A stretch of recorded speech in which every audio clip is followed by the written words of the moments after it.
2023 पाकिस्तानियों के लिए माशी तौर पर बुरा रहा। महंगाई की शरह में 13% इजाफा हुआ और साल के इख्तिताम पर महंगाई की शरह 42.6% पर जा पहुंची है। रवा साल 20 किलो आटे का थैला 1517 रुपए से बढ़कर 2787 रुपए का हो गया और 1 किलो चावल के नर 127 से बढ़कर 226 रुपए तक जा पहुंचे, जबकि डबल रोटी 84 रुपए से बढ़कर 115 और बीफ फी किलो 691 से बढ़कर 820 रुपए का हो गया। मटन की फी किलो कीमत 1431 रुपए से बढ़कर 1703 रुपए हो गई और 282 रुपए किलो बिकने वाली मुर्गी रवा साल के इख्तिताम पर 358 रुपए की हो गई। रवा साल दूध की फी लीटर कीमत 145 रुपए से बढ़कर 185 हो गई और दही 168 से बढ़कर 215 रुपए फी किलो, जबकि एक दर्जन अंडे की कीमत 253 से बढ़कर 340 रुपए हो गई।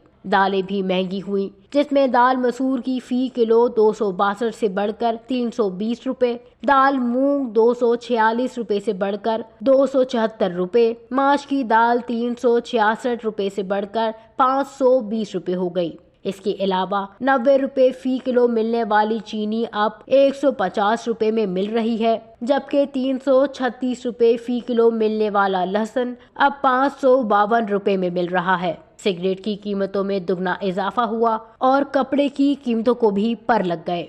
रवा साल के इख्तिताम पर गुज़श्ता साल के मुकाबले 17 ग्राम के साबुन की कीमत 87 रुपए से तजावुज़ करके 105 रुपए हो गई, जबकि कपड़े धोने वाले 250 ग्राम साबुन की कीमत 103 रुपए से बढ़कर 130 रुपए हो गई।